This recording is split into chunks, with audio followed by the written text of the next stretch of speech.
Hi viewers, welcome to homework online classroom. আবারও সবাইকে homework online ক্লাসরুমে স্বাগত জানাই।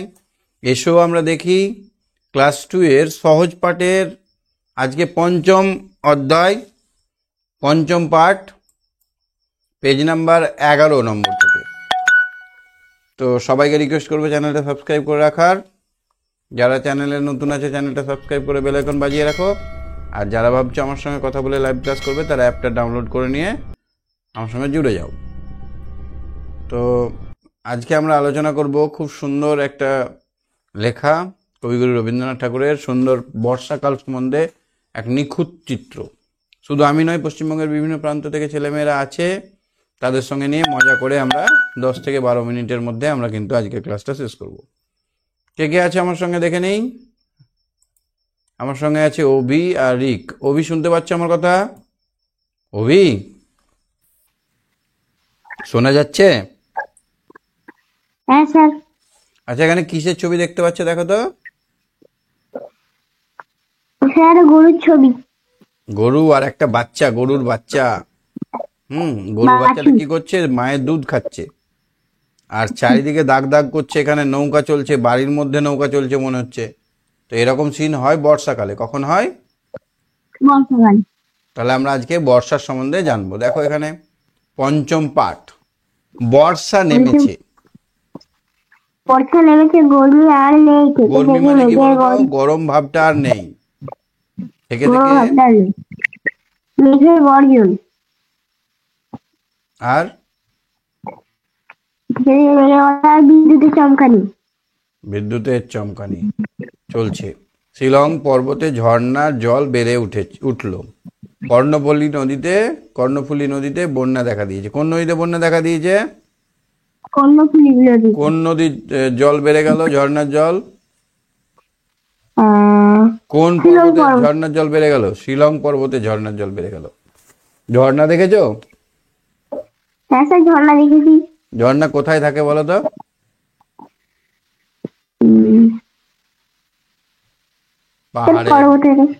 পাহাড়ের ধারে। তাহলে এখানে এই পাহাড়ে যে শিলং বলে যে পাহাড়, সেই পাহাড়ের যে ঝর্ণা, তার জলটা বেড়ে উঠলো, অনেকটা দূর পর্যন্ত ছড়িয়ে গেল। সর্ষে ক্ষেত ডুবিয়ে দিলে। দুর্গানাথের আঙিনায় জল উঠেছে। তার দরমার বেড়া, দরমার মানে কি বলতো? বাঁশের বেড়া। দরমার মানে দরমার বেড়া ভেঙে গেল। তাদের যে ঘরটা ঘেরা ছিল সেটা ভেঙে গেল। বেচারা গরুগুলোর বড় দুর্গতি। এক হাঁটু পাকে দাঁড়িয়ে আছে, কিছু করার নেই। মানুষেরই তো থাকার জায়গা নেই। মানুষ তো ময়ে উঠতে পারে, গরু ময়ে উঠতে পারে না স্যার। এবার ধরো এই মানুষগুলো ভয়ে যান বাঁচাবার জন্য মই দিয়ে উঠে এখানে বসে আছে। গরু কি আর ওই ময়ে উঠে এখানে বসতে পারবে? না স্যার। অগত্যা তাদেরকে কি করতে হবে?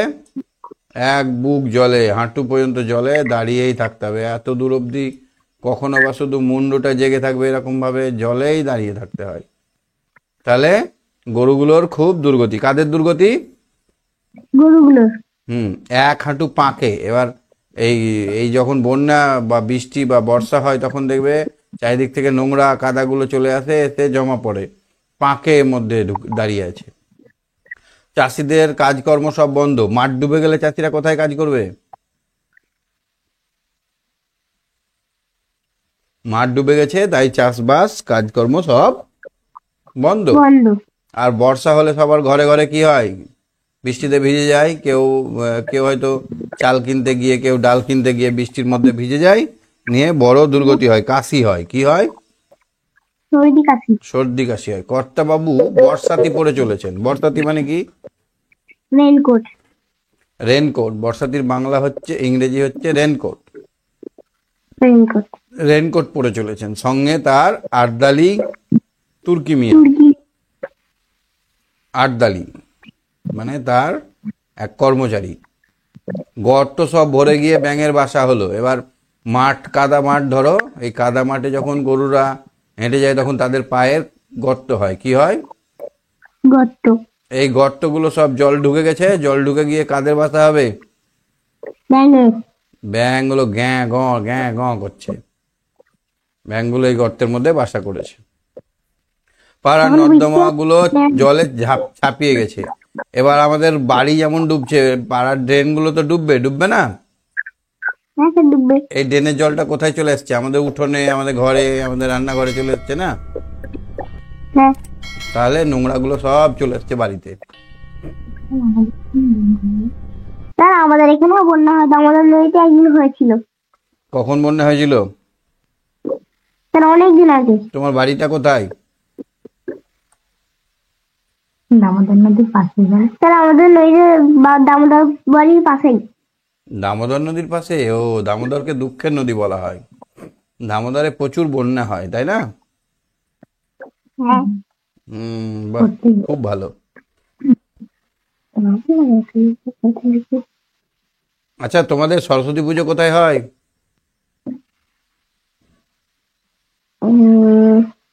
স্কুলে হয় স্যার, স্কুলে হয়। স্কুলে যাবে কালকে তুমি? কালকে না পরশু পুজো? স্যার পরশু দিনে। আমাদেরও পুজো। পরশুদিন পুজো বলে কাল পরশুদিন আর তারপরের দিন আমাদের ক্লাস বন্ধ থাকবে, হ্যাঁ? স্যার মানে সোম আর মঙ্গলবার আমরা ক্লাস করব না। আমার বাড়িতে ঠাকুর হয়, হ্যাঁ, পুজো হয়। এই পুজোতে ব্যস্ত থাকবো, ওই জন্য ক্লাস করা হবে না। ঠিক আছে? হ্যাঁ স্যার। ঠিক আছে অভি, ভালো করে আর একটু বোঝো।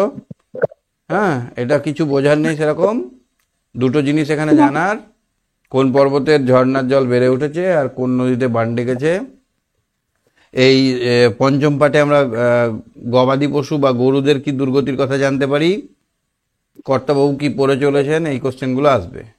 ঠিক আছে, তুমি সঙ্গে থাকো, হ্যাঁ? হ্যাঁ স্যার। ঠিক আছে, রিক বলো। রিক, রিক, রিক, শুনতে পাচ্ছ? হ্যাঁ শুনতে পাচ্ছি স্যার। তাহলে বর্ষাকালে কাদের বেশি দুর্গতি হয়? গরুগুলোর। গবাদি পশু যারা যারা কি কথা বলতে পারে না, সিঁড়িতে উঠতে পারে না, তাদের খুব দুর্গতি হয়। কুকুর, বেড়াল, ছাগল, গরু, এদের খুব কষ্ট হয়। মানুষ তো এদিক সেদিক করে খাবার দাবার জোগাড় করে নেয়, কিন্তু গরুগুলোর জন্য জায়গাটাও থাকে না, ওরা জলেই দাঁড়িয়ে থাকে, উঁচু জায়গা থাকে না, তাই না? হ্যাঁ। চলো তারপরে এইটা পড়ো তো। ওইখানে মা পুকুর পাড়ে। ওইখানে বা পুকুর পাড়ে জিয়াল গাছের বেড়ার ধারে হেথায় হব বনবাসী কেউ কোথাও নেই। ওইখানেতে ঝাউতলা জুড়ে বাঁধবো তোমার ছোট্ট করে শুকনো পাতা বিছিয়ে ঘরে থাকবো দুজনেই। বাঘ ভাল্লুক অনেক আছে, আসবে না কেউ তোমার কাছে। আসবে না কেউ তোমার কাছে, দিনরাত্রি কোমর বেঁধে থাকবো পাহারাতে। রাক্ষসেরা ঝোপে ঝাড়ে। পারবে কি আরে আরে, দেখবে আমি দাঁড়িয়ে আছে ধনুক দিয়ে হাতে, আঁচলেতে আঁচলেতে খই দিয়ে তুই আঁচলেতে খই দিয়ে তুই যেই দাঁড়াবি দাঁড়ে, অব্দি যত বনের হরিণ আসবে সারে সারে। শিংগুলি সব আঁকা বাঁকা, গায়েতে দাগ চাকা চাকা, লুটিয়ে তারা পড়বে ভুঁয়ে পায়ের কাছে এসে। ওরা সবাই আমায় বোঝে, করবে না ভয় একটুও যে, হাত বুলিয়ে দেবো গায়ে বসবে কাছে ঘেসে। ফলসা বনে গাছে গাছে ফল ধরে মেঘ ঘনিয়ে আছে, ওইখানেতে ময়ূর এসে নাচ দেখিয়ে যাবে। আচ্ছা, তাহলে শালিকেরা সব বিচি লাগিয়ে দেবে কিচি বিচি, কাঠবিড়ালির এসটি তুলে হাত থেকে খাবে। হাত থেকে ধান খাবে, ঠিক। স্যার এটা আমার মুখস্থ কিন্তু। মুখস্থ হয়ে গেছে, এবার মানেটা বুঝে নাও ভালো স্যার করে। এবার মানেটা বলে দিই ভালো করে। ওইখানে মা পুকুর পাড়ে, তাহলে ওই দূরে তোমাদের বাড়ির পাশেই ধরো একটা পুকুর আছে। তোমাদের বাড়ির পাশে পুকুর আছে? পুকুর আছে আছে সামনের দিকে আছে। তোমার বাড়িটা সামনের কোথায়, দিকেই কোন পুকুর আছে। ডিস্ট্রিক্ট?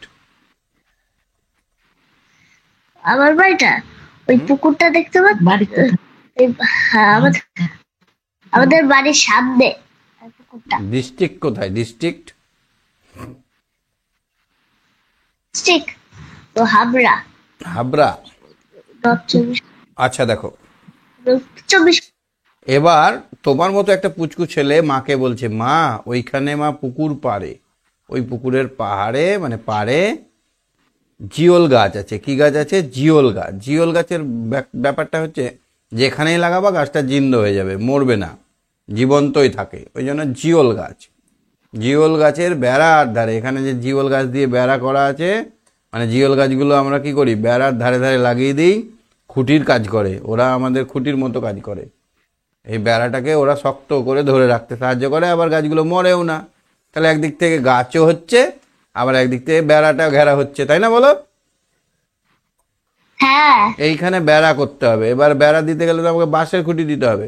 তো বাঁশের খুঁটি না দিয়ে জিওল গাছ যদি পুঁতে দিই, জিওল গাছের ডালগুলো যদি আমরা পুঁতে দিই, তাহলে কদিন পরে এখানে গজগজিয়ে সবুজ পাতা বেরিয়ে যাবে। সবুজ পাতা বেরিয়ে গিয়ে এইটা এখন গাছ হয়ে যাবে। তো এই জিওল গাছের যে বেড়াটা আছে, সেই বেড়ার ধারে কি হবে ঘটনা, ওইখানে মা পুকুর পাড়ে জিওল গাছের বেড়ার ধারে কোথায় হব বনবাসী। তো বনবাসী কে হয়েছিল বলতো? রামচন্দ্র হয়েছিল। তো রামচন্দ্রর গল্পটা যখন তোমরা শুনবে, তখন তোমাদেরও মনে হবে চলো মা বনে যাই, বনে গেলে কত সুন্দর দেখতে পাবো হরিণ, বাঘ, ভাল্লুক। তো মাকে আবদার করে বলছে যে মা আমি বনবাসী হব, বেশি দূরে যাব না, ওই জিওল গাছের বেড়ার ধারে ওখানে আমি বনবাসী হব। কেউ কোথাও নেই, ওইখানে ঝাউ তলা দিয়ে। এবার এখানে একটা ঝাউ গাছও আছে। এই ঝাউ গাছের তলা জুড়ে, এই ঝাউ গাছের তলায় ছোট্ট একটা কুঁড়ে ঘর বাঁধবে। কেউ কোথাও নেই, ওইখানে ঝাউ তলা জুড়ে বাঁধবো তোমার ছোট্ট কুঁড়ে ঘর বাঁধবো। কুঁড়ে ঘর কি দিয়ে হয় জানো? কুড়িঘর মাটি দিয়ে, খড়কুটো দিয়ে, খড়কুটো দিয়ে হয়, খড়কুটো দিয়ে। তাহলে ওই ঝাউ তলা জুড়ে কুঁড়ে ঘর থাকবে, ওইখানে আমরা বাঁধবো তোমার ছোট্ট কুঁড়ে, শুকনো পাতা। এবার তলায় কি পাতবো? চাদর, বিছানার চাদর না, তলায় আমরা শুকনো পাতা দিয়ে দেবো। এই গাছের থেকে পাতা কুড়িয়ে নিয়ে আসবো, এখানে পেতে পেতে দেবো, পাতাগুলো পেতে দেবো। ওইখানে ঝাউ তলা জুড়ে বাঁধবো তোমার ছোট্ট কুঁড়ে, শুকনো পাতা বিছিয়ে ঘরে থাকবো দুজনে। এখানে আমি আর মা থাকবো। কে কে থাকবে? আমি আর মা থাকবো। আমি আর মা থাকবো।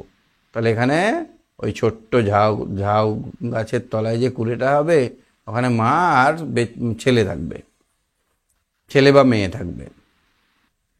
বাঘ মধ্যে ভাল্লুক কোনটা ছিল অনেক আছে। বলো তো? এবার এবার রাতের বেলায় তো বাঘ ভাল্লুক আসতে পারে, তাই না? কি, হ্যাঁ, বাঘ ভাল্লুক অনেক হ্যাঁ। আছে। এবার রাতের বেলায় যদি বাঘ ভাল্লুক আসে, সেই ভয়টা মাকে দেখাচ্ছে যে বাঘ ভাল্লুক অনেক আছে, আসবে না কেউ তোমার কাছে। এবার সেখানে কিন্তু কেউ তোমার কাছে আসবে না। বাঘ ভাল্লুক অনেক আছে, আসবে না কেউ তোমার কাছে। কেন আসবে না বলো তো? পাহারা দিচ্ছে ও। এবার ছেলেটা বলছে আসবে না কেউ তোমার কাছে, দিন রাত্রি কোমর বেঁধে থাকবো পাহারাতে। এবার ও কি করবে? এই কোমরে একটা গামছা বেঁধে নেবে, আর ও দিন রাত পাহারা দেবে। কাকে পাহারা দেবে? মাকে, যেন বাঘ ভাল্লুক না আসে। হ্যাঁ, মাকে তারপরে ভালোবাসে দেখো, ওদের। রাক্ষসেরা ঝোপে ঝাড়ে, মারবে উকি আরে আরে। তা রাক্ষসরা কি করবে? রাতের বেলা এরকম দুটো দুটো চোখ দেখা যাবে, লাল টকটকে চোখ, কখনো আবার হলুদ চোখ। আসলে ওই চোখগুলো কাদের বলো তো? শেয়ালের বা বাঘের বা বেড়ালের। এই রাক্ষসেরা ঝোপে ঝাড়ে, মারবে উকি আরে আরে, দেখবে আমি দাঁড়িয়ে আছি ধনুক নিয়ে হাতে। হাতে আমার কি থাকবে? ধনুক। ধনুক। এই ধনুকে কি তাহলে হয়? রাক্ষসের ধনুক দিয়ে যার গায়ে মারবো মরে যাবে, তীর রক্ত মারা বেরোবে হয়। তার। ধনুক দিয়ে কি হয়? একদম খেচাত করে তীর মারা হয়। ধনুক দিয়ে তীর মারবো বলে হ্যাঁ। ধনুক নিয়ে হাতে দাঁড়িয়ে আছি। যখন দেখবে রাক্ষসেরা যে রে রাক্ষস ছেলেটা তো দাঁড়িয়ে আছে ধনুক নিয়ে হাতে, তাহলে আর ওখানে যাওয়া যাবে না। রাক্ষসেরা ঝোপে ঝাড়ে, মারবে কি আরে আরে, দেখবে আমি দাঁড়িয়ে আছি ধনুক নিয়ে হাতে। আঁচলেতে খই নিয়ে তুই। এবার যখন দুপুর সকাল হবে তখন আঁচল, আঁচল মানে কি, মায়ের আঁচল বোঝো তো, মায়ের শাড়ির এক পাশটাকে বলা হয় আঁচল। আঁচল লাও। আঁচল, মায়ের শাড়ির এক পাশটাকে বলা হয় আঁচল। আঁচলেতে খই নিয়ে তুই যখন এই আঁচলে করে খই নিয়ে দাঁড়াবে মা, যেই দাঁড়াবি দাঁড়ে মানে দরজার গোড়ায় যখন তুই দাঁড়াবি, অমনি যত বনের হরিণ কে আসবে, আসবে সাড়ে সাড়ে। বনের হরিণ আসবে সাড়ে সাড়ে। সব বনের হরিণগুলো আসবে, কি খেতে আসবে বলো তো, মায়ের হাতে খই খেতে। কি খেতে আসবে, খই। মায়ের হাতের খই খেতে। ও অমনি যত বনের হরিণ আসবে সাড়ে সাড়ে। শিংগুলো সব বাঁকা বাঁকা, আঁকা বাঁকা। শিংগুলো কেমন হয় হরিণের, গাছের ডালের মতো হয়। কেমন হয়, গাছের ডালের মতো। আমি খেলনায় দেখেছি, খেলনা হরিণ, এটা হরিণ। হ্যাঁ, শিংগুলো সব আঁকা বাঁকা, গায়েতে দাগ চাকা চাকা। কেমন দাগ আছে গায়ে, গায়েতে দাগ চাকা কেমন, চাকা। চাকা চাকা চাকা। চাকা আছে, চাকা চাকা গোল গোল। হ্যাঁ, আর বাঘের দাগ ডোরা কাটা। বাঘের কেমন দাগ, ডোরা ডোরা কাটা। কাটা। বাঘের দাগটা এরকম লম্বা লম্বা, আর হরিণের দাগটা কেমন, চাকা চাকা। লুটিয়ে তারা পড়বে ভুঁয়ে পায়ের কাছে এসে। এবার এবার এইখানে মায়ের পায়ের কাছে এসে হরিণগুলো সব ভুঁয়ে লুটিয়ে পড়বে। লুটিয়ে পড়বে মানে শুয়ে যাবে, এত ভালোবাসবে মাকে। ওরা সবাই আমায় বোঝে, ওরা বুঝবে যে আমি ধনুক নিয়ে হাতে থাকলেও আমি ওদের কোনো ক্ষতি করব না। ওরা সবাই আমায় বোঝে, করবে না ভয় একটুও যে। হাত বুলিয়ে দেব গায়ে, এবার এই হরিণগুলোর গায়ে হাত বুলিয়ে দেব। বসবে কাছে ঘেসে। এবার আমি এখানে বসলে আমার কাছে ঘেসে ও বসবে। হরিণগুলো কোথায় বসবে, আমার কাছে ঘেসে বসবে। কাছে ঘেঁষে একদম বসবে। এই জায়গাগুলোতে একবারে হরিণগুলো একদম কাছে ঘেসে বসবে। তাহলে বুঝতে পারছো কবিতাটা? হ্যাঁ, খুব সুন্দর কবিতাটা। হ্যাঁ, ফলসা বনের গাছে গাছে ফল ধরে মেঘ ঘনিয়ে আছে। ফলসা বন মানে কি বলতো, এরকম পাতা হয়, এই পাতার এখানে লেচুর মতো এরকম ছোট ছোট ছোট ছোট কালো কালো কালো কালো ফল হয়। দেখেছো তুমি ফলসা ফল? এই হ্যাঁ, ফলটা, দেখেছি। এই ফলটা খেলে সুগার ভালো হয়। না তুমি দেখোনি, ফলসা ফল দেখেছো, ফলসা ফলসা, দাদা ফলসা বলেছে ফলসা। হুম, এইরকম পাতার ফাঁকে ফাঁকে ফলগুলো ধরে থাকে। ফলসা বনের গাছে গাছে ফল ধরে মেঘ ঘনিয়ে আছে। ফলসা রংটা কালো হয় তো, মনে হচ্ছে যে কালো মেঘ হয়ে গেছে। এই ফলসা ফলের রংটা কালো হয়, মনে হচ্ছে ফল ধরে এত বেশি ধরেছে যে আকাশ দেখা যাচ্ছে না, মনে হচ্ছে যে ফল ধরে মেঘ ঘনিয়ে আছে। ফলটাই যেন মেঘ, ছোট ছোট হয়। এগুলো খেলে সুগার ভালো হয়। হ্যাঁ। একটু কষা টাইপের হয়, ভালো লাগে, মিষ্টি, আমি খেয়েছি। ওইখানেতে ময়ূর এসে নাচ দেখিয়ে যাবে। এবার এখানে কে চলে আসবে, এইখানে চলে আসবে আমাদের পক্ষীরাজ ময়ূর। আমাদের সব থেকে পাখিদের রাজা কে বলো তো, পাখিদের রাজা, জাতীয় পাখি, জাতীয় পাখি। হ্যাঁ জাতীয় পাখি চলে আসবে ওখানে। কোথায় আসবে, ফলতা বনের গাছে। ভাববে যে এখন বর্ষাকাল, চলো একটু নেচে আসি। ওরা শুধু নাচতেই ভালো পারে, তাই না? হ্যাঁ, খুব সুন্দর। কোথায় নাচবে ময়ূরেরা, ফলসা বনে। ফলসা বনের কাছে গাছের তলায়। শালিকেরা সব মিছিমিছি লাগিয়ে দেবে কিচিমিচি, কাঠবেড়ালি লেজটি তুলে হাত থেকে ধান খাবে। এবার দেখবো যে শালিক পাখিরা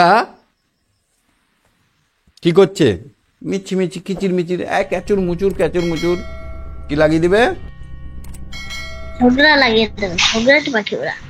ঝগড়া বাঁধিয়ে দেবে একটা পাখির সঙ্গে আর একটা পাখি। শালিকেরা সব মিছিমিছি লাগিয়ে দেবে কিচিমিচি, কাঠবেড়ালি লেজটু তুলে। কাঠবেড়ালি কি করবে, লেজটাকে উঁচু দিকে উঠাবে, উঠিয়ে কি করবে, হাত থেকে দাঁত খাবে। এই মুখের কাছে ওরা হাত দিবে, নিউ নিউ নিউ করে ধান খাবে, হাত থেকে ধান খাবে। হ্যাঁ। হয়ে গেল। তাহলে কবিতাটা বুঝতে পেরে গেছো? হ্যাঁ, কত স্যার, ছবি তারটা ছিল? কত ছবি এঁকে দিয়েছি আমি, ওরে বাপ রে বাপ, অনেক ছবি এঁকে খুব দিয়েছি। সুন্দর। হ্যাঁ, আর খুব সুন্দর আছে স্যার। ছবিগুলো ভাল লাগছে? হ্যাঁ, খুব সুন্দর হয়েছে। ঠিক আছে, থ্যাংক ইউ। তাহলে আমরা আজকে কত নম্বর, 14 নম্বর পেজ অবধি দেখে নিলাম। বুঝতে পেরে গেছো নিশ্চয়? হ্যাঁ, স্যার যে শুনছি বুঝেছি। স্যারের বাড়ি কোথায়? ঠিক হ্যাঁ, তো আছে। তোমার বাড়ি কোথায়? আমার বাড়ি মুর্শিদাবাদে। ও আচ্ছা। মুর্শিদাবাদ, কার্টুন দেখ। হাজারদুয়ারি। আমার বাড়ি মুর্শিদাবাদে, হ্যাঁ, হাজারদুয়ারি থেকে ওই কাছেই। আমি কার্টুন দেখেছি যে মুর্শিদাবাদে আগে নবাব থাকতো। হ্যাঁ, নবাব বাংলার সিরাজদৌল্লা।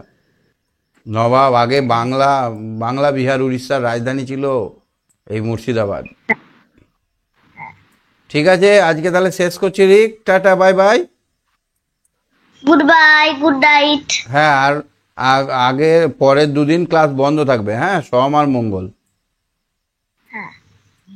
ঠিক আছে, সরস্বতী পুজো উপলক্ষে খুব মজা করো, হ্যাঁ, ঠিক আছে, হ্যাঁ। ওকে।